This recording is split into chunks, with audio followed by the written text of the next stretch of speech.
So, dear brothers and sisters, now we'll sing some songs, first Hindi, then English. Would encourage each one to participate as we sing. Okay, the first song is a medley song. So let me just give a background of a medley. What does a medley mean is that it's a collection of back-to-back songs that we are going to sing non-stop. Medley वो है जो एक के बाद एक जो गाने हैं वो गाते जाएंगे. जैसे हिंदी में गाने हैं जो हम लोग कंटिन्यूस गाएंगे. कोई कोई सॉन्ग जो इंग्लिश में है उसका ट्रांसलेशन हिंदी में जो है हम गा रहे हैं. तो कृपया करके आप लोग समझ के गाइए और जहाँ आते हैं आप प्रभु के लिए गाइए और ऊंची आवाज़ में भी गा सकते हैं.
मैं गाऊंगा ये है खुशहाल मेरी जान, है खुशहाल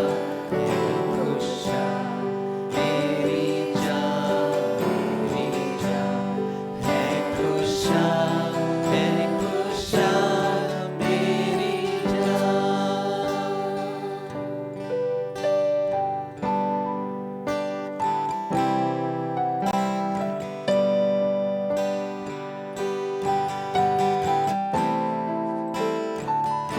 Lord my God in Hindi. मसीहा मेरा शब्द तुरी का होगा, मुझे लेगा जानन महान, मैं झुकूंगा सात आदर भक्ति देता और गाऊंगा प्रभु कितना महान। प्रशंसा होवे प्रभु यीशु की, कितना महान, कितना महान। प्रशंसा होवे प्रभु यीशु की, कितना महान, कितना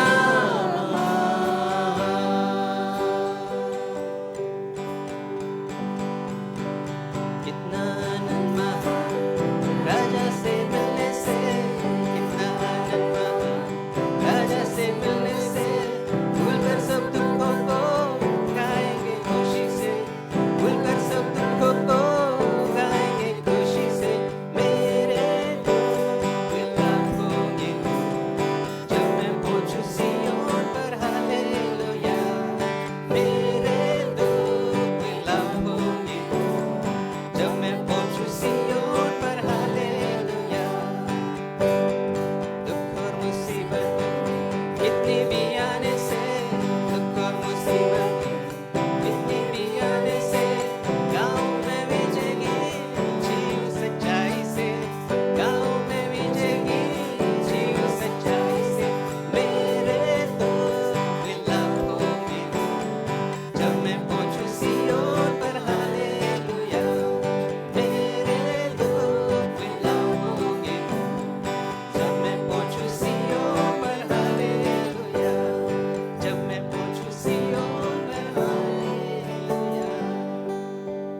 इवन ये सॉन्ग मैंने भेजा था व्हाट्सएप ग्रुप पर, पता नहीं कितने ने सुना, ग्रुप पे भेजा था।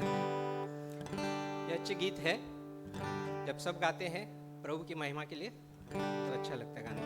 नेक्स्ट टाइम ले लेंगे तो आपकी थोड़ी प्रैक्टिस हो जाएगी।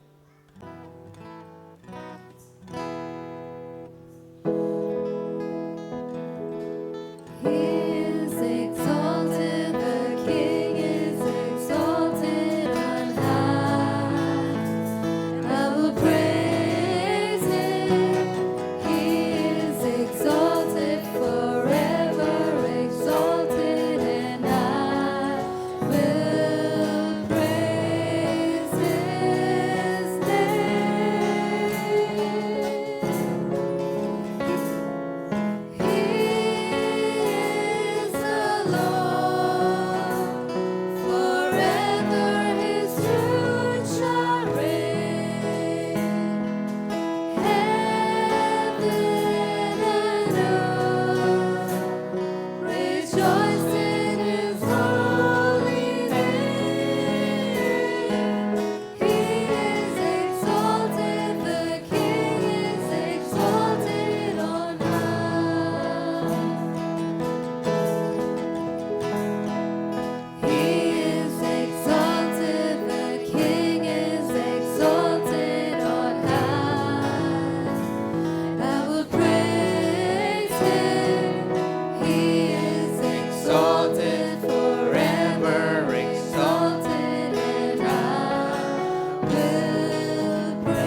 O Lord, how many and varied are your works, and in wisdom you have made all, and in wisdom you have made them all. Um, and in wisdom. And your earth is full of your rich, riches and your creatures. Psalms 104 verse 24.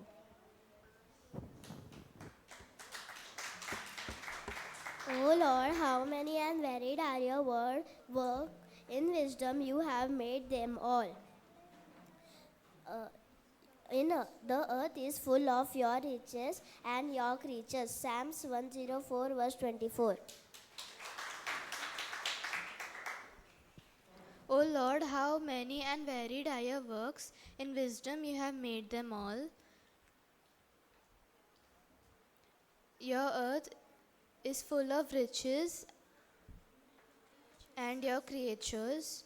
Psalms 104 verse 24. Fruit of the Spirit: love, joy, peace, kindness, goodness, faithfulness, meekness, patience, self-control. Galatians 5 May 22.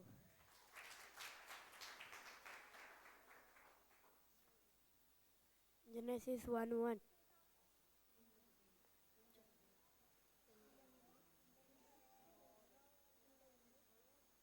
Worship no God but me. Exodus 20:3. O Lord, how many are your works? In wisdom you have made them all. The earth is filled with your riches and your creatures. Psalms 104 verse 24. O Lord, how many and varied are your works. In wisdom you have made all of them. The earth is full of your riches and your creatures. Psalms 104 verse 24. O Lord, how many and varied are your works. In wisdom you have made them all. You have made them all. The earth is full of your riches and your creatures. Psalms 104 verse 24. Fear not, believe only. Luke 8 में 50. In the beginning God created the heaven and the earth. Genesis 1:1. Worship no God but me. Exodus 20 में 3. As for me and my household, we will serve the Lord. मैं और मेरा घराना प्रभु की सेवा करेंगे. Joshua 24:50. O Lord, how many and varied are your works. In wisdom you have made them all. The earth is full of your riches and creatures. Psalms 104 verse 24. मैं यहोवा के पास गया, उसने मेरी सुन ली, मुझे पूरी रीति से निर्भय किया. वचन संहिता 34 में 4.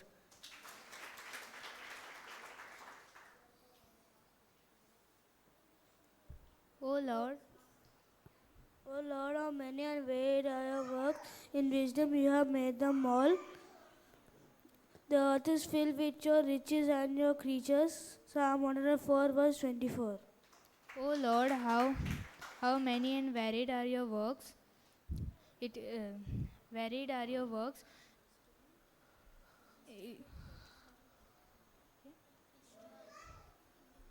In wisdom you have made them all. Earth is full of your riches and your creatures. Psalms 104:24. O Lord, how many and varied are your creatures and varied are your works in wisdom. That you have made them all. The earth full of your riches and your creatures. Psalm 104 verse 24. O Lord, how many and varied are your works. In the wisdom you have made them all. The earth is full of your riches and your creatures. Psalms 104 verse 24. Trust in the Lord with all your heart. With all your heart, lean not on your own understanding.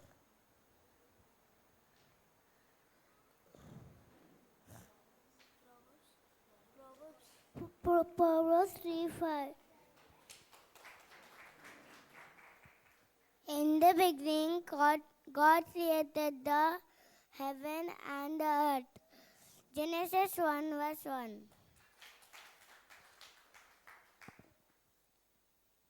The fruits of the Spirit is love, joy, peace, patience, kindness, goodness, faithfulness, and self-control. Gentleness and self-control. Galatians 5:22. The fruits of the Spirit is love, joy, peace, patience, kindness, goodness, faith,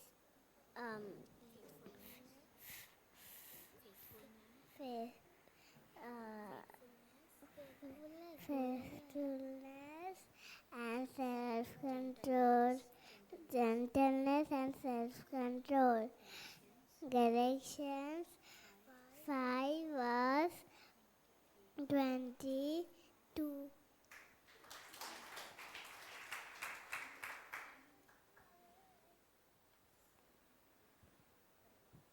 Fruit of the Spirit: love, joy, peace, kindness, goodness, faithfulness, meekness, patience, self-control. Galatians 5:22. In the beginning, God created the heaven and the earth. Genesis 1:1. Even though I walk to the valley of shadow of death, I fear no evil. All you are with me, and rod and your staff, and comfort me. Lead a fair table with me in a presence of my enemy. My cup overflows.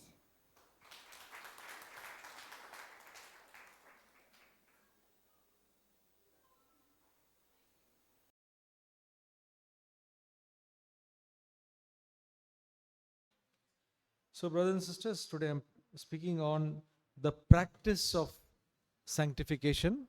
आज का विषय है पवित्रता का प्रक्रिया. So, last time I had spoken about, brought the topic of sanctification, the way of sanctification. और पिछले हफ्ते मैंने जो है पवित्रता के बारे में बांटा. Sanctification, the Bible speaks about sanctification in this manner. और पवित्र शास्त्र में पवित्रीकरण के बारे में इस प्रकार से लिखा है. The Greek word for sanctification is hagiosmos. और जो यूनानी शब्द का प्रयोग किया जाता है वो है hagiosmos. Why I took the Greek word is just for one reason. और इस कारण मैंने इस वचन का जानकारी दी है. The meaning of the word hagiosmos or sanctification is being set apart for God.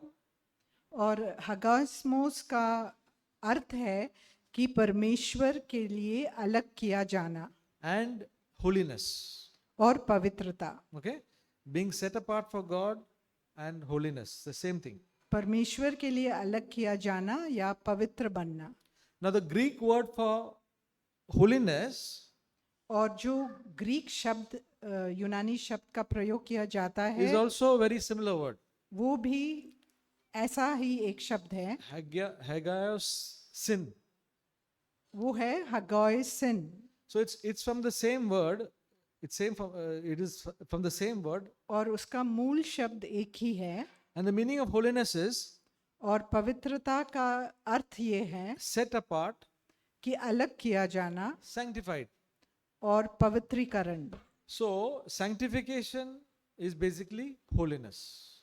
तो पवित्रीकरण का मतलब है पवित्र बनना. Okay, so what we are talking about is the practice of sanctification, or the practice of being holy. और जो जिस विषय में हम आज बात करेंगे वो है पवित्रीकरण का प्रक्रिया।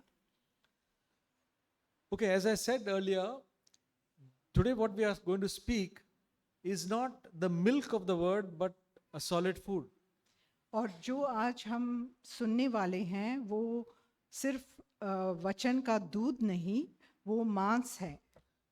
So, milk is good, दूध अच्छा है, but solid food is what we all need to grow up. लेकिन मांस की ज़रूरत होती है कि हम आगे बढ़ पाएं।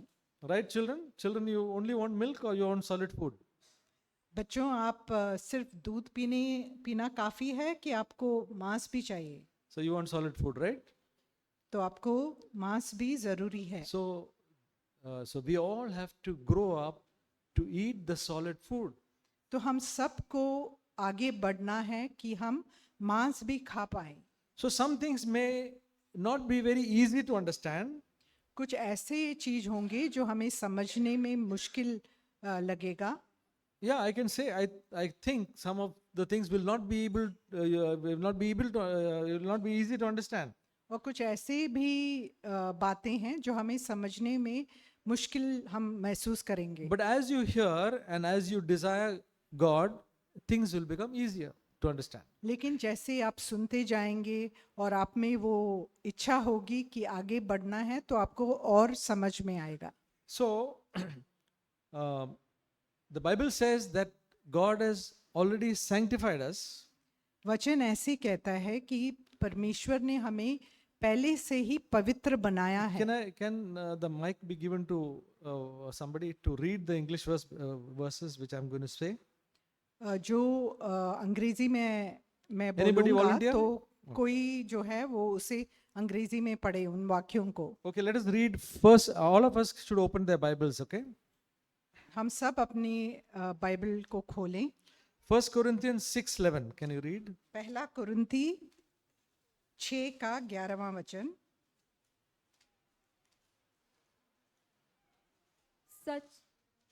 Such were some of you, but you were washed, but you were sanctified, but you were justified in the name of the Lord Jesus Christ, and in the Spirit of our God. The body is the Lord's. So, when we came to Christ, the Bible says we were washed, we were sanctified, and we were justified. और जैसे कि वचन में लिखा है कि जब हम प्रभु यीशु में आए तो हमारी जो आत्मा है वो धोई गई और हम पवित्र बनाए गए। We were all set apart for God. और हमको अलग किया गया। So God has done that work. He has sanctified all of us. परमेश्वर ने वो काम हमारे अंदर किया और हमें अलग किया। All of us are sanctified. और हम सब अलग किए गए हैं। Then 1 Thessalonians 5:23.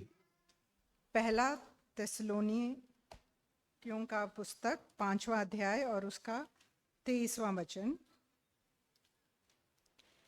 Now may the God of peace himself sanctify you entirely, and may your spirit and soul and body be preserved complete without blame at the coming of our Lord Jesus Christ.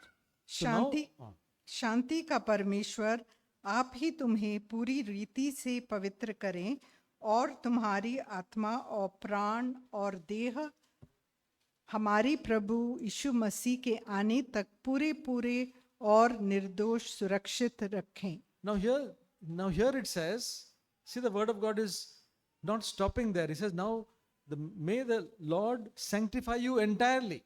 और यहाँ कहा गया है कि पूरी तरह से पवित्र करें। We were set apart, but now God is going to sanctify us entirely so that our spirit, soul and body will be made complete. हम जो है साफ किए गए, पवित्र किए गए, लेकिन उसके बाद जो है हमारी जो पूरी आत्मा, प्राण और देह सब को परमेश्वर जो है पवित्र करेंगे। Now, sanctification and holiness is very, very important. और जो पवित्रीकरण है और पवित्र बनाए जाना बहुत ही महत्वपूर्ण है। Hebrews 12:14 says, इब्रानियों का 12वां अध्याय 14 वचन।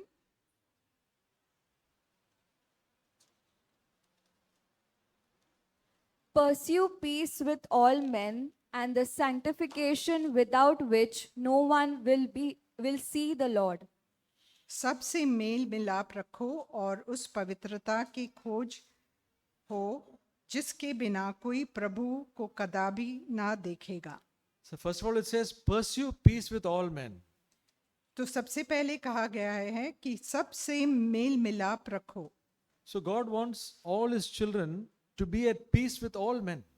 और परमेश्वर चाहते हैं कि उनके सब बच्चे जो हैं मेल मिलाप और शांति से सबके साथ रहे. This is very important for us. ये बहुत ही महत्वपूर्ण We है. should not have any enemies. और हमारा कोई दुश्मन ना हो. People may think of us as enemies, but we should not have any enemies. लोग हमारे बारे में सोचते होंगे कि हम दुश्मन हैं, लेकिन हमारी तरफ से हमें ऐसा नहीं सोचना है. Just because somebody has done something wrong to us, they should not be our enemy, and we should be at peace with them. क्योंकि किसी ने हमारे साथ कुछ गलत किया है, इसीलिए हमें उनको अपना दुश्मन नहीं समझना है. Brothers and sisters, this is very, very important. ये बहुत ही महत्वपूर्ण है. That is the Christian life. ये ही मसीही जीवन Today, है. if there is somebody who we have enmity just because somebody has done something bad to us, we must forgive them. अगर हमारे अंदर ऐसी दुश्मनी है क्योंकि किसी ने हमारे साथ कुछ गलत किया है, तो आज हमें उन्हें क्षमा करना चाहिए. We cannot be holy without having peace with all men. और हम पवित्र तब तक नहीं बन सकते जब तक हमने सबको क्षमा किया है. Okay, so then it says holiness without which nobody can see the Lord. और यहाँ लिखा है कि पवित्रता की खोजी हो और उसके बिना कोई प्रभु को कदापि ना देखेगा. So that's why we know that holiness and sanctification is the same. तो इसीलिए हम जानते हैं कि पवित्र बनना और पवित्रीकरण दोनों एक ही बात है. So all of us have come to Christ. Many of us have come to Christ. Some of us may not have come yet. हम में से बहुत जो हैं यीशु में विश्वास में आए हैं, लेकिन ऐसे भी लोग हैं जिन्होंने विश्वास नहीं किया है प्रभु पर. And we have tasted the forgiveness of the Lord. और हमने प्रभु का जो क्षमा है उसे चख कर देखा है. But brothers and sisters, sanctification is the lifelong process for each one of us. लेकिन जो पवित्रीकरण है वो एक ऐसी प्रक्रिया है जो हम सब के लिए है. Okay, that is God's will for us. वो ही प्रभु का इच्छा है हमारे लिए. It says in Thessalonians, the will of God is our sanctification. और तेसलोनिकियों में लिखा है कि पवित्रीकरण ही प्रभु की इच्छा है हमारे लिए. So let us look practically how this sanctification works. और प्रायोगिक रूप से ये जो पवित्रीकरण है वो कैसे होगा उसे हम आज देखेंगे. So that is today's topic is practically how sanctification works in our life. और आज का जो विषय है वो उसमें हम यही अध्ययन करेंगे कि पवित्रीकरण किस प्रकार से प्रायोगिक रूप में होगा हमारे जीवन Let's में. read 2 Timothy chapter 2 verse 21. और हम दूसरा तिमोथी 2 verse 21. दूसरा अध्याय और उसका 21वां वचन पढ़ेंगे. From now onwards the verses are very, very important. और अभी से जो हम वचन पढ़ रहे हैं वो बहुत ही महत्व है. So that we can understand properly. और हम तभी इसको अच्छी तरह समझ पाएंगे. 2 Timothy 2:21. दूसरा तिमोथी दूसरा अध्याय उसका 21वां वचन. Therefore, if anyone cleanses himself from these things, he will be a vessel for honor, sanctified, useful to the master, prepared for every good work. यदि कोई अपने आप को इनसे शुद्ध करेगा तो वह आदर का बर्तन और पवित्र ठहरेगा और स्वामी के काम आएगा और हर भले काम के लिए तैयार होगा. Brothers and sisters, we were cleansed by the blood of Jesus. भाइयों और बहनों, हम सब प्रभु के लहू से धोए गए हैं. But here it says that we must cleanse ourselves from some things which defile us. लेकिन यहाँ कहा गया है कि हमें अपने आप को कुछ ऐसे बातें जो हमें दूषित करती है उससे हमें अपने आप को साफ करना है. Cleanse ourselves from bitterness, cleanse ourselves from jealousy and all other things. और हमें कड़वाहट से और जो ईर्ष्या है उससे हमें अपने आप को साफ करना है. Cleanse ourselves from the love of money. और हमें जो पैसे का प्रेम है उससे हमें शुद्ध करना है, and the lusts of this world, और जो कामनाएं हैं इस संसार के उससे हमें शुद्ध करना है, which causes us bondage. और ये जो है हमें एक जो है बॉन्डेज में लेकर आता है, Cleanse ourselves of all impurity in our thought life and in our mind. और हमारे विचारों में जो अशुद्धता है उससे भी हमें साफ करना है. When we think of the opposite sex, when we look at the opposite sex, our mind should be clear and pure. और जब हम जो अलग लिंग है उसको देखते हैं तो हमें एक शुद्ध दृष्टि से देखना चाहिए. Brothers and sisters, this aspect of sexual immorality is very much spoken in the Word of God. और वचन में जो है जो लैंगिक जो पाप है उसके बारे में बहुत लिखा गया है. We have to take it very seriously in our life. और इसे हमें बहुत सीरियसली लेना चाहिए.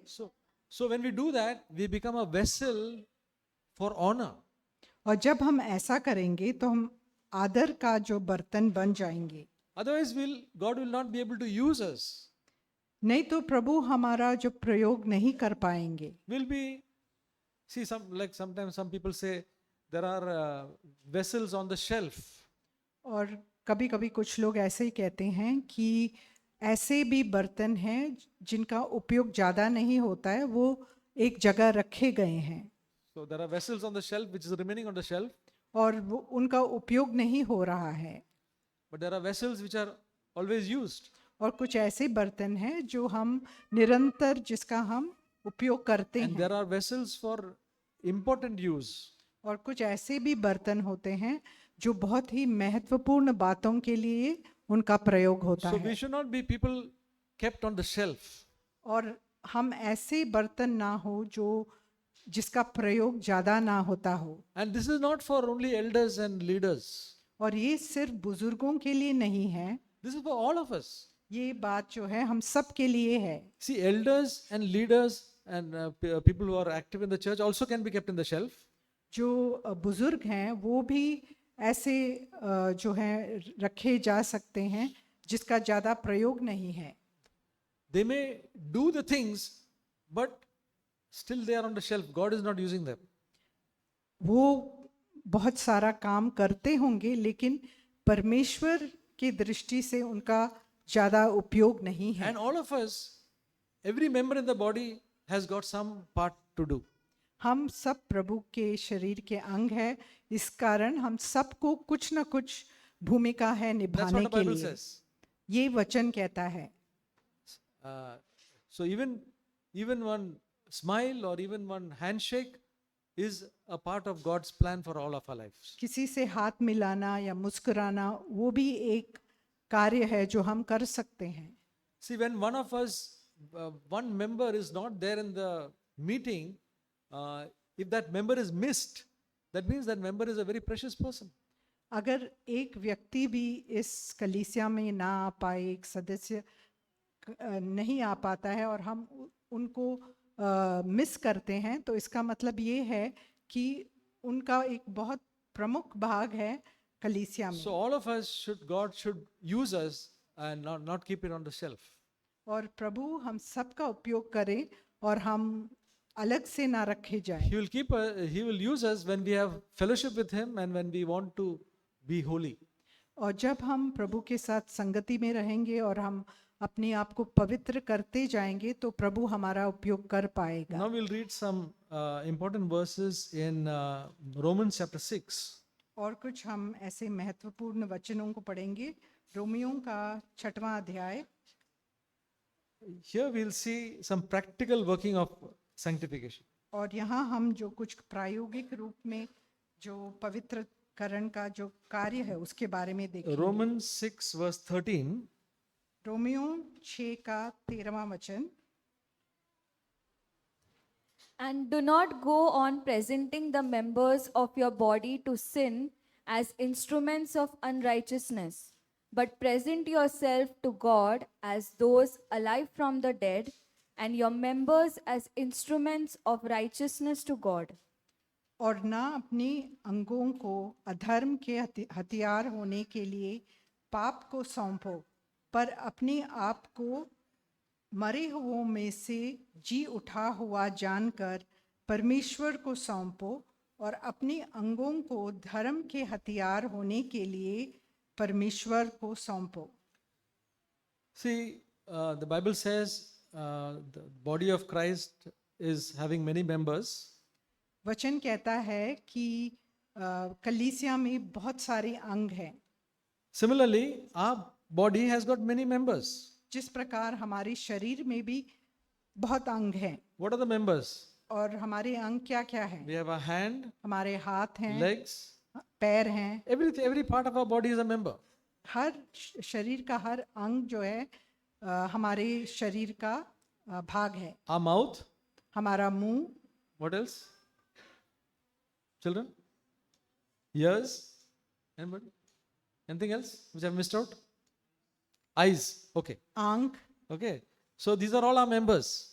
ये सब हमारे शरीर के अंग हैं. Now we can present our members, eyes, ears, mouth, hands, either to sin.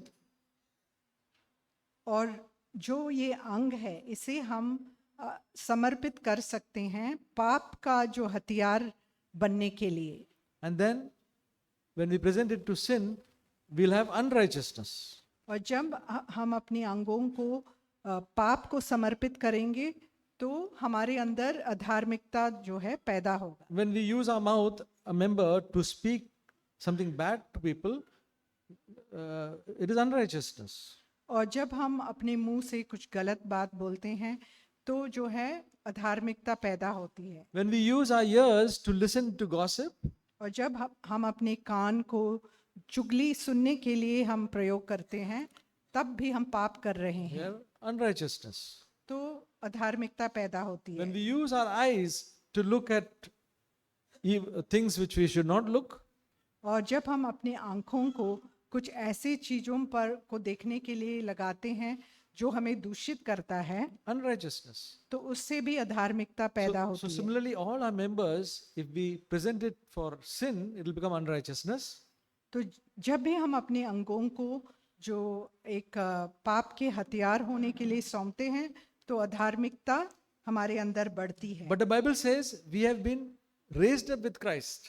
लेकिन वचन कहता है कि हम जिलाए गए हैं. When we are believers, when we were born again, we are raised up with Christ.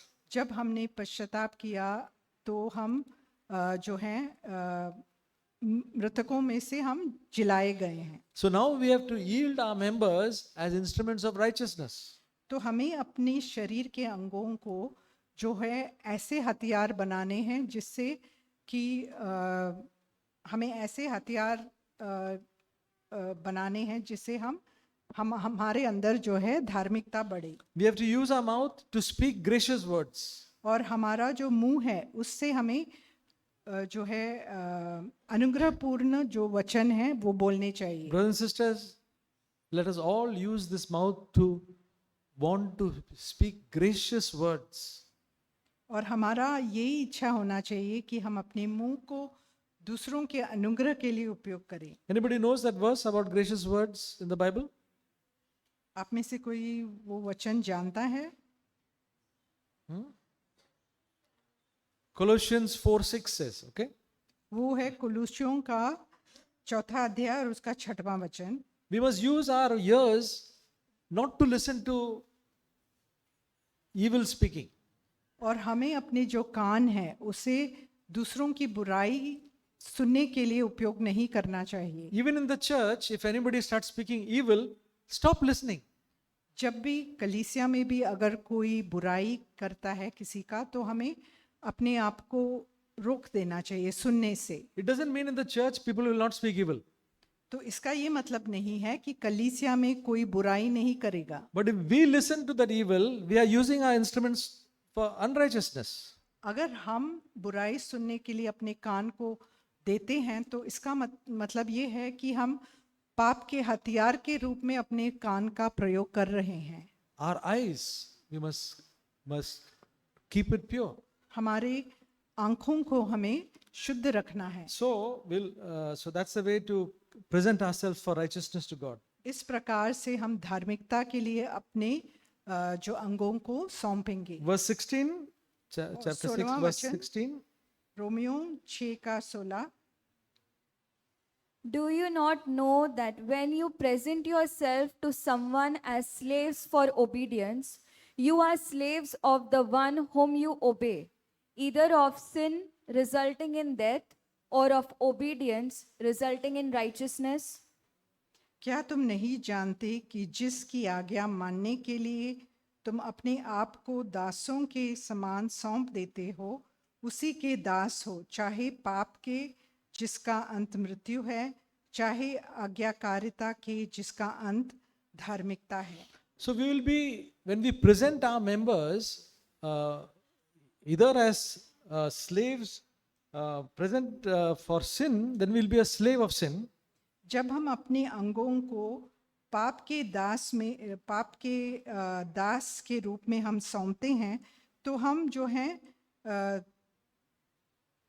अधार्मिकता हमारे अंदर बढ़ेगी. So we are doing one thing. We are all obeying. All of us are doing obedience. हम आज्ञा का पालन नहीं कर रहे हैं. No. We are all doing some obedience. Some way or the other we are obeying. किसी न किसी तरह से हम आज्ञा को मान रहे हैं. We are either obeying sin or obeying God. या तो हम पाप का आज्ञा को मान रहे हैं या परमेश्वर की आज्ञा को. When we obey sin, it results in death. जब हम पाप की आज्ञा को मानते हैं तो उससे मृत्यु पैदा होती है, और जब हम But when we obey God, it results in righteousness. लेकिन जब हम परमेश्वर की आज्ञा को मानते हैं तो धार्मिकता उत्पन्न होती है. So far what I'm talking, is it clear?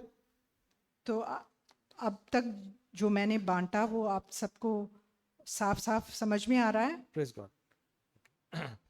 So let us read now verse 19. और 19वां वचन.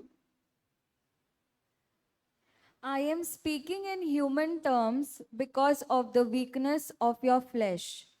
For just as you presented your members as slaves to impurity and to lawlessness, resulting in further lawlessness, so now present your members as slaves to righteousness, resulting in sanctification. So this verse makes things much more clear. तो ये जो वचन है ये साफ हमें बताता है कि मैं तुम्हारी शारीरिक दुर्बलता के कारण मनुष्यों की रीति पर कहता हूँ, जैसे तुमने अपने अंगों को कुकर्म के लिए अशुद्धता और कुकर्म के दास करके सौंपा था, वैसे ही अब अपने अंगों को पवित्रता के लिए धर्म के दास करके सौंप दो. So here it is saying that when we present our members for obedience, तो जब हम आज्ञा पालन के लिए हम अपने अंगों को सौंपते हैं to sin, पाप के लिए हम अपने अंगों को समर्पित करते suppose हैं. we are talking something evil, जब हम कुछ बुरा बोल रहे हैं which we should not talk, जो हमें बोलना नहीं चाहिए, you know what happens? What happens? तो आप जानते हैं कि क्या होता है? It results in further lawlessness. तो उससे जो है जो दुष्टता जो है वो बढ़ती है. It doesn't end there. वो उधर ही रुकता नहीं. Okay? Brothers and sisters, at home, at workplace, everywhere, if we speak something evil, it will result in further lawlessness. तो घर में हो या दफ्तर में हो, जब हम कुछ बुरा बोलेंगे तो उससे जो है अधार्मिकता बढ़ेगी. If we hear something which we should not hear, it will result in further lawlessness. और जब हम किसी बात को सुनते हैं जो हमें सुनना नहीं चाहिए, उससे भी अधार्मिकता It will बढ़ेगी. lead us to further sin. और इससे हम पाप में आगे बढ़ेंगे. That's what the word of God says. तो यही वचन कहता है. Okay? But if we do the opposite, if we present ourselves to God, लेकिन अगर हम अपने अंगों को परमेश्वर को सौंपते हैं, it results in sanctification. इससे जो है हमारा पवित्रीकरण होगा. Today what we are talking about, आज is जो हम when, बात कर रहे हैं is when we present our members to God for righteousness, it leads to sanctification, it leads to holiness. और जब हम अपने अंगों को जो है धार्मिकता के लिए समर्पित करते हैं तो इसके कारण हमारे अंदर जो है पवित्रीकरण बढ़ेगी। Now let us read verse 22. और 22वां वचन, But now, having been freed from sin and enslaved to God, you derive your benefit resulting in sanctification and the outcome eternal life. परंतु अब पाप से स्वतंत्र होकर और परमेश्वर के दास बनकर तुमको फल मिला जिससे पवित्रता प्राप्त होती है और उसका अंत अनंत जीवन है। So here it says, when we do that, when we present ourselves to God, it leads to sanctification and to eternal life, the quality of life of God. तो यहाँ लिखा गया है कि जब हम अपने शरीर के अंगों को परमेश्वर के दास बनकर सौंपते हैं तो उससे जो है हमें पवित्रता प्राप्त होती है और उसका अंत जो है अनंत जीवन है। So let us read one verse which we have spoken last time, 2 Corinthians chapter 4 verse 10. और एक दूसरा वचन हम पढ़ेंगे, 2 कुरिन्ती 4:10। Yeah, I'll read it, sister. Always carrying about in the body the dying of Jesus, so that the life of Jesus also may be manifested in our body. हम यीशु की मृत्यु को अपनी देह में हर समय लिए फिरते हैं कि यीशु का जीवन भी हमारी देह में प्रकट हो। So brothers and sisters, what happens is in our flesh there is always a tendency to do the wrong things. हमारे शरीर में एक ऐसी प्रवृत्ति है जो कि हमेशा पाप करने का इच्छा रखता है And that thing must be denied. और उसका हमें इनकार करना चाहिए। The Bible says the flesh lusteth against the spirit and the spirit against the flesh.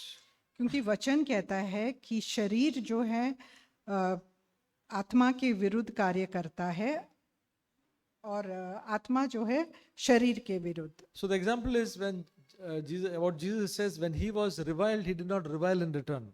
जिस प्रकार यीशु मसीह के बारे में कहा गया है कि जब उनके बारे में गलत बातें की गई तो उन्होंने प्रत्युत्तर नहीं दिया। So brothers and sisters, even at home and even at various places, even in the church, somebody may correct us or somebody may misunderstand us, but then at that time the tendency in our thing is to get provoked and to retort back. और जब भी कोई हमें डांटता है हमारी गलती के लिए या कुछ हमसे कहता है तो हमारी प्रवृत्ति ऐसी होती है कि हम कुछ वापस कुछ प्रत्युत्तर में बोलें। But then this verse which 2 Corinthians 4:10 says, always carrying about in our body the dying of Jesus. That means when the tendency comes in our flesh to retort back or to give back or to then we say we must deny that and die with Christ. तो जिस प्रकार से ये वचन कहता है 2 कुरिन्थियों 4:10 में कि हम जब ऐसे हमें अवसर आते हैं तो हमें अपने शरीर को मृत्यु को सौंप देना चाहिए कि हम जो हमारी शरीर चाहती है उसको ना करें। And the Holy Spirit is one who helps us to do that. और पवित्र आत्मा हमारी इस बात में सहायता करती We है। cannot do any of these things with our strength. We will get frustrated. और हम अपनी खुद की शक्ति से इसको नहीं कर पाएंगे। So Jesus lived a life where he said he did not revile in return. How did he didn't use his own strength. He lived by the power of the Holy Spirit. और यीशु मसीह जो हैं वो पवित्र आत्मा की शक्ति के द्वारा उन्होंने अपना जीवन दिया, इसीलिए वो उन्होंने प्रत्युत्तर नहीं दिया। God has given us the Holy Spirit so that we'll become holy. परमेश्वर ने हमें अपनी पवित्र आत्मा इसलिए दी है कि हम पवित्र बने। So God has given us the Holy Spirit so that we will become more like him. और इसीलिए दिया है कि हम मसीह के स्वरूप में बने। So this thing we need a revelation. तो इसके लिए हमें प्रकटीकरण की जरूरत है। Always carrying about in the body the dying of Jesus. कि हमेशा हम यीशु की मृत्यु को अपनी देह में लिए फिरें। Not that physical dying on the cross. जो शारीरिक मृत्यु उन्होंने चखा जब उन्होंने वो क्रूस पर चढ़ाए गए, वो नहीं। When he was reviled, he did not revile in return. That was the dying. जब उनके बारे में गलत बातें बोली गई तो उन्होंने प्रत्युत्तर नहीं दिया, वो ही है मरने का मतलब। We'll look at another verse. और एक दूसरा वचन 1 देखेंगे। Peter 4:1. पहला पत्रस 4 अध्याय उसका पहला वचन। Therefore, since Christ has suffered in the flesh, arm yourselves also with the same purpose, because he who has suffered in the flesh has ceased from sin, Verse 2 also. so as to live the rest of the time in the flesh, no longer for the lust of men, but for the will of God. So brothers and sisters, इसीलिए जबकि मसीह ने शरीर में होकर दुख उठाया तो तुम भी उसी मनसा को हथियार के समान धारण करो, क्योंकि जिसने शरीर में दुख उठाया वह पाप से छूट गया, ताकि भविष्य में अपना शेष शारीरिक जीवन मनुष्यों की अभिलाषाओं के अनुसार नहीं वरन परमेश्वर की इच्छा के अनुसार व्यतीत करें। so meditate on these two verses also. तो इन वचनों पर हम मनन करें। It's very similar to 2 Corinthians 4:10. और ये उसी वचन के समान है जो हमने दूसरा कुरिन्थी 4 अध्याय उसके 10वें वचन में पढ़ा। It says, therefore, since Christ has suffered in the flesh, arm yourself also with the same purpose. तो इसीलिए जबकि मसीह ने शरीर में होकर दुख उठाया तो तुम भी उसी मनसा को हथियार के समान धारण करो। So it is not talking about Christ suffering on the cross. तो ये जो है मसीह का जो क्रूस पर दुख उठाने के बारे में नहीं कहता। That we cannot arm ourselves for that same purpose. तो हम अपने आप को उसके लिए हथियार नहीं धारण कर सकते। Right? Is it clear? तो आप समझ गए? It is telling that we also should have that same purpose. तो हमारा भी उद्देश्य वही होना चाहिए। So does it mean that we also have to go to the cross? इसका ये मतलब नहीं कि हम क्रूस पर चढ़ें। And then it says, because he who has suffered in the flesh has ceased from sin. क्योंकि यहाँ लिखा है कि जिसने शरीर में दुख उठाया वह पाप से छूट गया। So Jesus did not commit any sin. यीशु मसीह ने कोई पाप नहीं किया। So we also, when we deny ourselves, bear the dying of Jesus, we will not sin. तो जब हम भी अपनी इच्छाओं का इनकार करेंगे तो हम पाप नहीं करेंगे। It says, so the rest of the time, no longer for the lust, to live no longer for the lusts of men. और जो शेष जीवन है वो मनुष्यों की अभिलाषाओं के अनुसार नहीं। The lust of men is, impurity and even to fight for our rights and to fight against people. That we will cease from those things. जो मनुष्य की अभिलाषाएं हैं वो है अशुद्ध बातों पर ध्यान देना और अपने ही अधिकारों के लिए लड़ना। Okay, I hope we have understood something. तो मुझे विश्वास है कि हमें कुछ तो समझ में आया होगा। Okay, let us read Isaiah chapter 53 verse 7. और यशाया का 53 Isaiah 53:7. He was oppressed and he was afflicted, yet he did not open his mouth. Like a lamb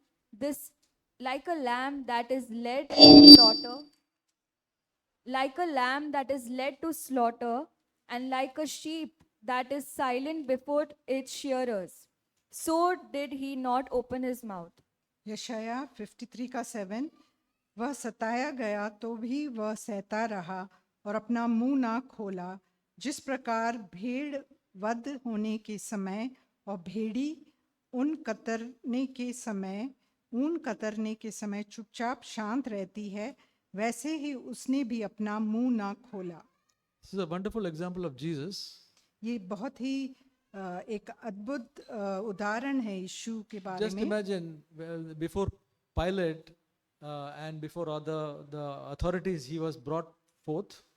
जब यीशु मसीह जो हैं पिलातुस के सामने लाए गए, and all the crowd multitudes were telling so many things against him which is not true.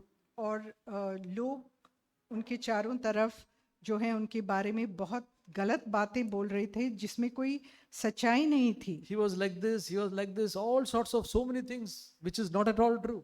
और वो ऐसा है, वो वैसा है, ऐसे बहुत सारी बातें उनके बारे में कही गई जो सच नहीं था. Jesus came as a man.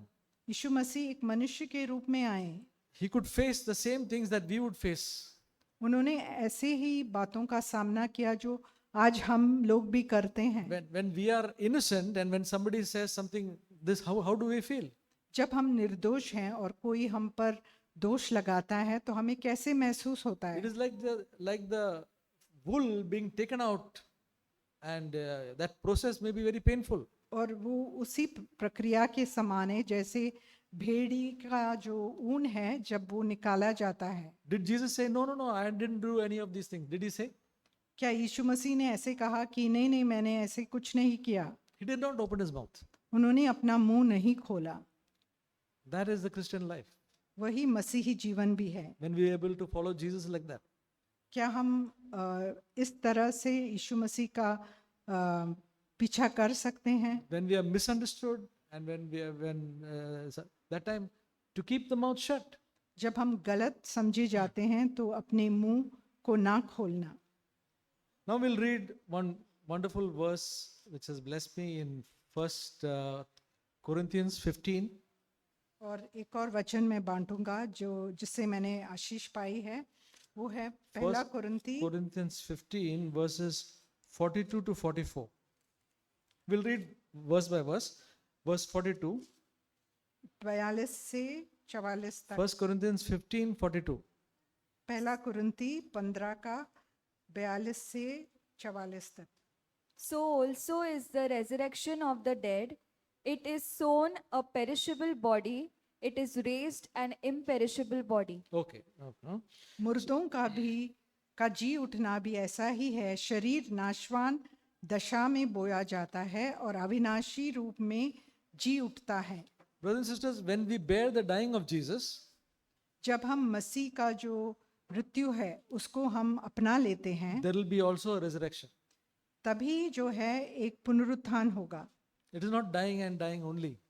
तो सिर्फ मरते ही नहीं रहना है हमें. There is a resurrection. एक पुनरुत्थान भी होगी उसके बाद. The resurrection is the life of Christ comes into us. तो पुनरुत्थान का मतलब है कि यीशु मसीह का जीवन हमारे अंदर से उत्पन्न होगा. So that the life of Jesus will be manifested in you. और ये जो मसीह का जीवन है औरों तक वो दर्शाया जाएगा. So also is the resurrection. It is sown a perishable body. और शरीर नाशवान दशा में बोया जाता है और अविनाशी रूप में जी उठता है. So when we are dying to ourselves, it looks like a very weak, perishable body. तो जब हम अपनी इच्छाओं के लिए मरते हैं तो हम ऐसा महसूस होता है कि वो बहुत ही निर्बल और नाशवान है. But it is raised an imperishable body. लेकिन जब उसका पुनरुत्थान होता है तो वो अविनाशी रूप में उठता है. The life of Christ comes in us. तो मसीह का जीवन हमारे अंदर से उत्पन्न होता है. Verse 43.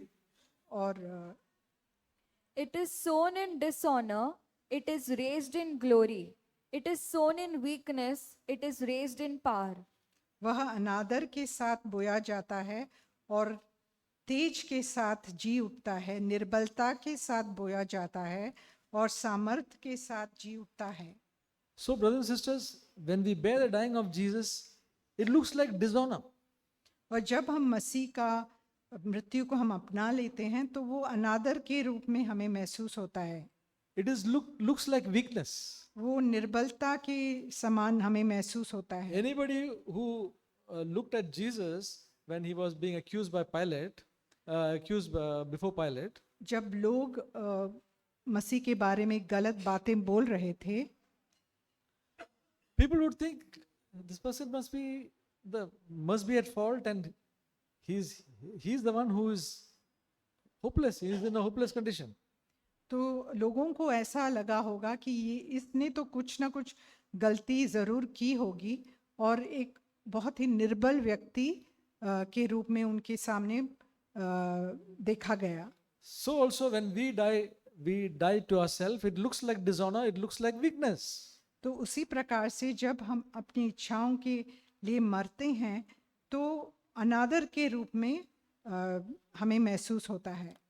You know, somebody at workplace, shouts at us and says all sorts of bad things which there's no fault.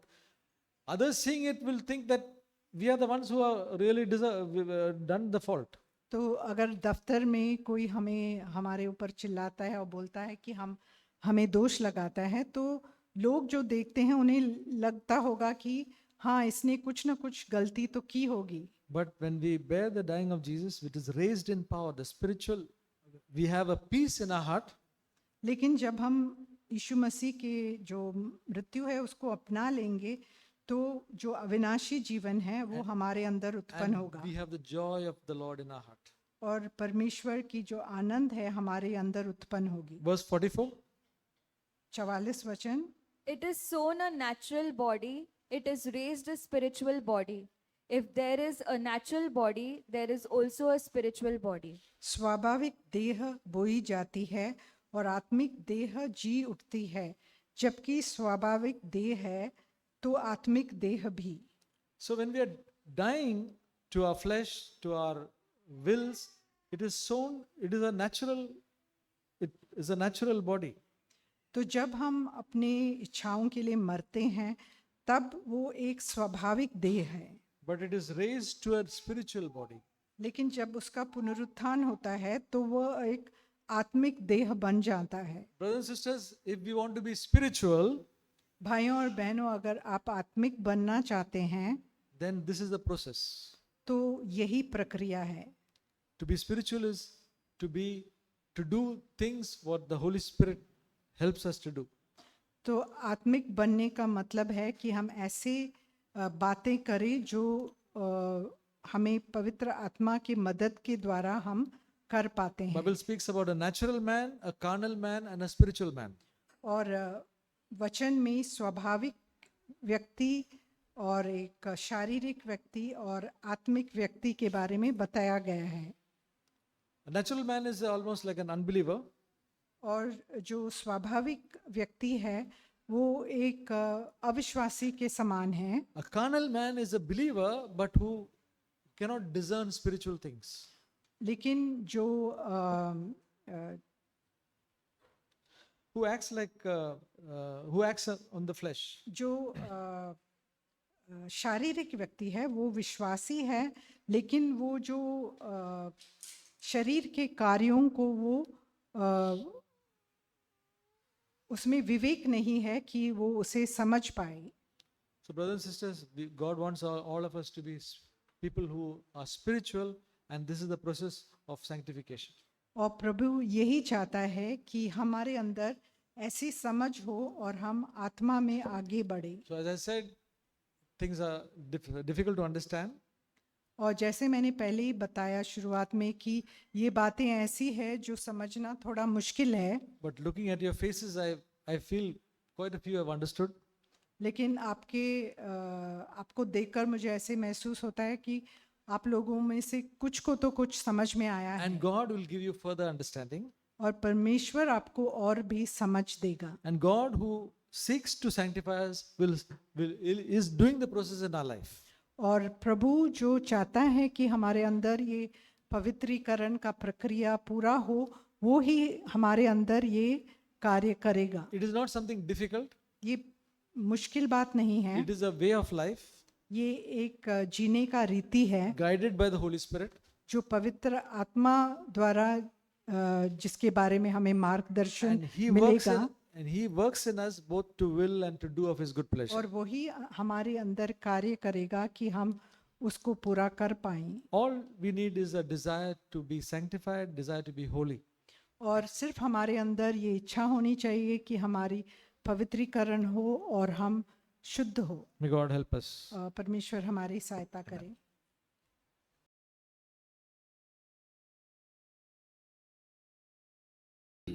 मैं परमेश्वर को धन्यवाद करता हूँ. I want to thank God. और जो कुछ भी सुना हमने लास्ट वीक भी सुना था कि ये दूध नहीं है बल्कि मांस है जो हमको थोड़ा कठिन लग रहा है. We heard last Sunday that this is not milk, but it is solid food, so it's difficult for us to digest. और मैं एक चीज़ मेरे मन में आ रहा था कि अगर हम इस चीज़ को पूरे दिल के साथ हम ढूंढेंगे, परमेश्वर ये सब जो हम सुन रहे इसको अगर हम खोज करेंगे तो परमेश्वर हमको रेवलेशन के तौर पर हमको बताएगा. And I believe that if we seek the Lord with all our heart, then He will show us He'll give it to us in the form of revelation, whatever we have heard. मैं एक वचन में को बहुत bless किया जब ये brother Matthew share कर रहे थे. When Brother Matthew was sharing, there was one verse that blessed me a lot. हमने सुना डेथ के बारे में, हमको बहुत सारा वचन में We heard about death. लेकिन जब ब्रदर मैथ्यू ने एक वचन कोट किया कि डेथ के बाद रिजरेक्शन है, तो मेरे को बहुत एक्साइटेड लगा. So when Brother Matthew shared that after death there is a resurrection, then I was so excited. हम देखते कि जब हम खुद के इच्छाओं पर मर जाते हैं, मरने के बाद वहाँ पर खत्म नहीं होता. So we see that when we die to our own desires, then everything does not finish over there. उसके बाद जो हम मरने के बाद हम जो परमेश्वर हमको उठाता है, रिजरेक्शन लाइफ जो यीशु मसीह के जैसा हमको यीशु मसीह का लाइफ हमको मिलता है, उधर मेरे लिए बहुत एक्साइटेड है. After that, when we die and when we rise again, having the life of Christ in us, that is very exciting. मैं सोच रहा था कि प्रभु मैं मर गया और कैसा रिजरेक्शन होगा, मुझे कैसे पता चलेगा. So when I die, how will I know that I will be resurrected? समझो परमेश्वर मुझे कुछ बोल रहा है कि यहाँ पर कोई इंसल्ट कर रहा है, मैं चुप हो जाऊं. So when somebody insults me and I hear the Lord telling me to keep quiet, और मैं अपने मन में अपने आप को रोक रहा हूँ कि नहीं, मुझे अपने आप को मरना है और मैं परमेश्वर की इच्छा पूरा करना चाहता हूँ. and then I stop myself and I don't retort back and I say I have to die to my own flesh. मैं मर गया, मानो मैं मर गया. I died. मैं कैसे वापस रिजरेक्शन हो गया, वापस कैसे मैं जिंदा हो गया. Then how will I resurrect again? मैं इस तरह सोच रहा था. So then I was thinking कि परमेश्वर हमको ताकत देता है. The Lord gives us that strength and ability. देखो रोमन्स 8 में, in Romans 8,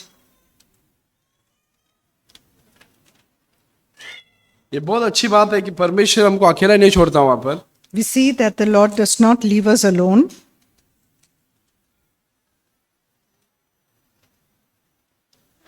uh, 8:11 Romans 8:11. But if the spirit of him who raised Jesus from the dead dwells in you, he who raised Christ Jesus from the dead and will also give life to your mortal bodies through his spirit who dwells in you. देखो जिसने उसकी आत्मा ने यीशु को मरे हुए में से जिलाया और वो तुम में बसा है, और लिखा है कि जिसने मसीह को मरे हुए में से जिलाया, तुम्हारी मरणहार देह को अपने आत्मा के द्वारा तुम्हें वापस जिलाएगा. So we see here that it's saying that if the spirit of him who raised Jesus from the dead dwells in you, he who raised Christ Jesus from the dead will also give life to your mortal bodies through his spirit who indwells you. ये वचन बताते हैं कि यीशु मसीह खुद से नहीं उठा. So the word of God is saying that Jesus did not rise on his own. But परमेश्वर का आत्मा ने उसको जिलाया. But we see that the spirit of the Lord is what raised him up. तो परमेश्वर को आत्मा के द्वारा हमको योग्यता देता है कि हम वापस से जी उठे. The spirit of God gives us that ability that we are able to be resurrected again. मैं सोच रहा था कि इसका कैसे पता चलेगा मुझे. So how will I know about it? मैं इस तरह सोच रहा था कि ऐसा मैंने अनुभव किया कि परमेश्वर हमको अंदर से स्ट्रेंथ देगा, परमेश्वर का आनंद, जॉय एक हमारे अंदर हम देख पाएंगे. So it means that the Lord will enable us in our internal man and he will give us that joy and help us to do it. परमेश्वर का आनंद हमारा ताकत है, वचन कहता है. The word of God says the joy of the Lord is our strength. और वो स्ट्रेंथ, वो एक जॉय हमारे अंदर देखेगा उससे पता चला कि परमेश्वर हमको वापिस से जिला। तकलीफ में मैं गया, मैं थोड़ा इंसल्ट फील किया, बट परमेश्वर ने मुझे उठाया और वो आनंद जॉय के साथ मुझे जिलाया। So when we go through something and we have to die to that, it brings sorrow, but the Lord's joy comes to us when we die in that manner and His life is produced through us. अब परमेश्वर इस तरह शुद्धिकरण हमको करते हैं। So this is the process by which God does और sanctification. जैसे मैंने बोला कि लास्ट टाइम कि हमको दीन और दीनता नम्रता की ओर बढ़ना है और अपने आप को सौंपना है कि परमेश्वर मेरे को इस चीज में मरना है मुझे। So we have to progress towards sanctification, and that will only be done if we are humble, and God will help us to do that. अब परमेश्वर इस चीज में हमको हेल्प करे। May the Lord help us all. पहले कुरिन्थियों 9:24 पौलुस कहता है कि हम सब एक मसीह दौड़ में हैं। In 1 Corinthians 9:24, Paul says that we are all running a race. हर एक भाई और हर एक बहन जब हम प्रभु के पास आते हैं, हमारा मसीह दौड़ शुरू होती है। Every brother and sister, when we come to Christ, our race in Christ begins. जानते हैं रेस में जब जानते हैं शुरुआत और अंत की एक लाइन होती है। Do you know in a race there's a starting line and a finishing line? हम शुरुआत की लाइन में आया, इसका मतलब ये नहीं कि हम अंत की लाइन को छू लिया है। If we have reached the starting line, doesn't mean we've reached the finishing line. शुरुआत की लाइन वो है जहाँ पर परमेश्वर हमारे पापों की क्षमा किया है।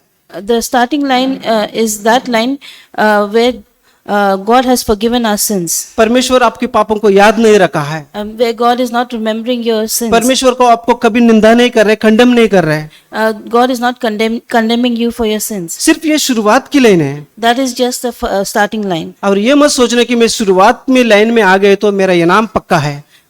So don't think that okay, I've come to the starting line, so I'm going to get the reward. नहीं, इनाम उनके लिए पक्का है जो अंत की लाइन को पार करते हैं। The reward is sure for those who come to the finishing line. So यहाँ पौलुस कहता है कि मसीह दौड़ के बारे में बता रहा है। Here Paul is talking about this Christian race. वह कहता है कि क्या तुम नहीं जानते कि दौड़ में तो दौड़ सभी है, परंतु इनाम एक ही ले जाता है। Here Paul says, do you not know that those who run in a race all run, but one receives the prize? और कहता है कि तुम वैसा दौड़ो ताकि जीत पाए। Run in such a way that you may obtain it. तो परमेश्वर वचन के द्वारा में प्रोत्साहन करता है कि शुरुआत के लाइन में आ गया, मैं हैप्पी नहीं रहना चाहता हूँ उसमें। So God is encouraging us through His word that don't be satisfied to be at the starting line. या मेरा बपतिस्म हो गया, मेरा पापों की क्षमा हो गया, प्रभु ने मुझे वापस मेरे पापों को याद नहीं रख रहा है, इससे मैं आनंदित कभी नहीं रहना चाहिए। Don't be satisfied with I've been baptized, God has forgiven my sins, God is not going to remember my sins. Let us not be satisfied with just that. और मैं उस जीत वो इनाम पाने के लिए मैं दौड़ना चाहता हूँ। So I want to run to earn that reward. वो इनाम क्या है? And what is that reward? मैं यीशु मसीह के जैसा बनना चाहता हूँ। That I'm going to be like Jesus. किस तरह हम बन पाएंगे? How can we become like Jesus? इस दुनिया में रहते हुए हम किस तरह यीशु मसीह के जैसे बन पाएंगे? Living in this world, how can we be like Jesus? जैसा मैथ्यू ने कहा कि वो पिलातुस के सामने आया था, सारे आंगन के लोग कह रहे थे ये वो किया, ये किया, ये किया, सब कुछ किया, लेकिन वो अपना मुंह चुप रखा। Like Brother Matthew was saying that when Jesus was brought before Pilate in the courtyard, everyone was accusing and condemning that he's done this, he's done that, but Jesus remained silent. Brothers and sisters, हमारे जीवन में भी लोग यही कहने वाला है। Brothers and sisters, even in our life, people are going to say in the same way. हम जो नहीं किया है, हम कहेंगे तुमने किया है। The things that we haven't done, they're going to say that yes, you have done this. हमने नहीं बोला है, हमको कहेगा तू बोला है। The things we haven't spoken, they'll say yes, you have said this. Same Yeshu Masih के जैसा व्यवहार हुआ है, उसी तरह हमारे ऊपर भी व्यवहार होने वाली इस पाप के संसार में। Just as they behaved with Jesus, in the same way, in this sinful world, they're going to behave like that with us. तो यीशु मसीह ने उनको सबको क्या किया है? So what did Jesus say to all of them? उसी वक्त क्षमा नहीं किया, उसने 2000 हमेशा के लिए फॉरगिव कर दिया, क्षमा कर दिया है। He didn't forgive them then and there, he's forgive them forever. या अगला यीशु मसीह आने तक अगर देर भी हो गया, Even if Jesus his coming was delayed, even 100 साल लगे, 1000 साल लगे, लेकिन सबको 1000 साल के लिए क्षमा मिल गई। Even if Jesus is coming late after 100 years or 1,000 years, He's forgiven all the people. धन्यवाद कि परमेश्वर हमको किसी की निंदा हमें नहीं करता है परमेश्वर। Thank God that God doesn't condemn us for anything. लेकिन वो कहता है कि आप पवित्रीकरण में आगे बढ़ने के लिए हमें प्रोत्साहन देता है। But God is encouraging us to go ahead in sanctification. John chapter में एक व्यभिचारी स्त्री पकड़ा गई थी। In John chapter 4, a sinful woman was caught in और adultery. जानते सारे लोग उसको उसी वक्त एक्ट में पकड़ा गई थी और उस स्त्री को यीशु मसीह के सामने लाया। And she was caught in the act, and they brought her before Jesus Christ. और यीशु मसीह को पूछा क्या करे इस स्त्री को? And they asked Jesus, "What should we do to this woman?" तो मूसा के धर्मशास्त्र में क्या लेके वो करो? They thought he will say.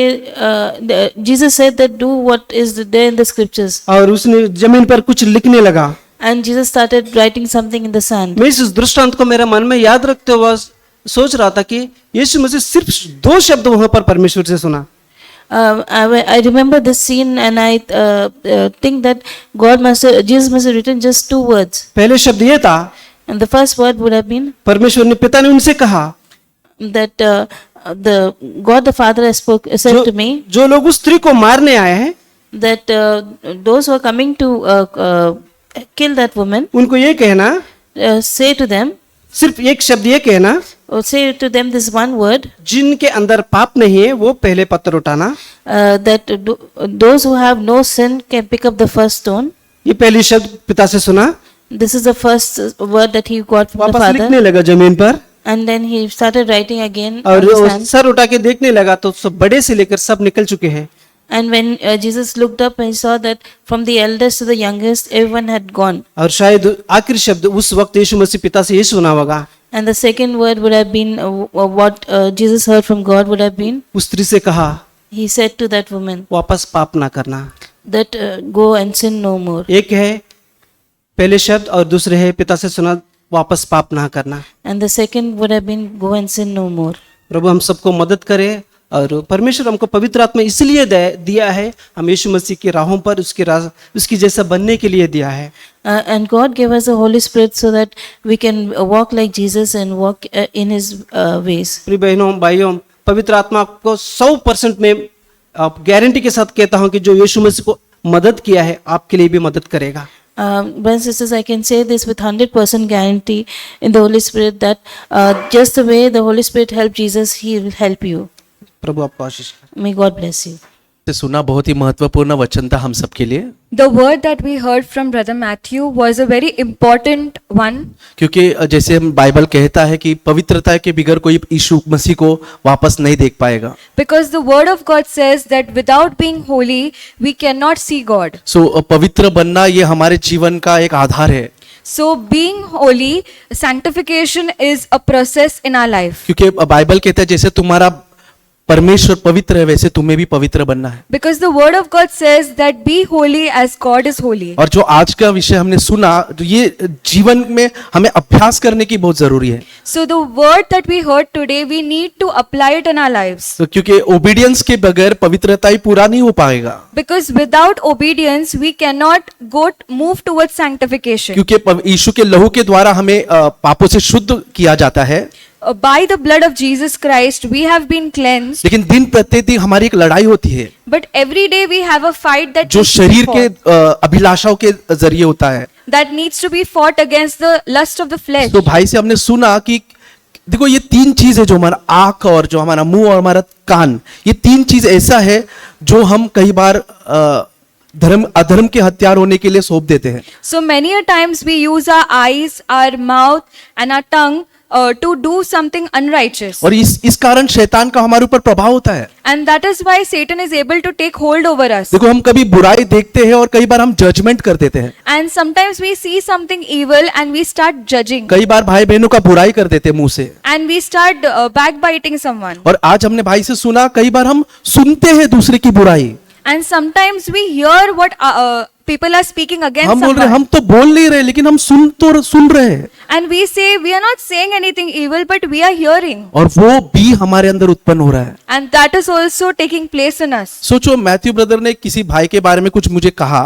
So imagine if Brother Matthew has said something about some brother to me. तो वो भाई कब मेरे मन में पहले कुछ नहीं था, लेकिन वो सुनने के बाद वो मेरे मन में भी वो चीज आएगा. So now, initially I did not have anything against that brother, but now I am having a thought about that brother. और ये चीज परमेश्वर नहीं चाहता. And that is what the Lord does not want. सो कई बार हम एक दूसरे के ऊपर उंगली उठाने से पहले हमें सोचना चाहिए कि मैं ये बुराई दूसरे के मन में भी डाल रहा हूँ. So many a times when we point fingers at others, we should know that we are even poisoning somebody else's mind. और कितनी बार गलती है मैंने कर चुका हूँ. And many a times I have done this mistake. शायद मेरे नजर में वो बुरा होगा, लेकिन मैं परमेश्वर क्या सोचता था वो नहीं सोचता था. मुझे गलत लग रहा है, मैं उंगली उठा देता था. So many a times I may think that that person is wrong, but because I'm pointing fingers, it is not pleasing to God. और मैं दूसरे को भी बोलता था ये बात. And I would tell it to others also. देखो वो भाई कैसा है, देखो बहन कैसे है. And see how that brother is, see how that sister is. So dear brother sister,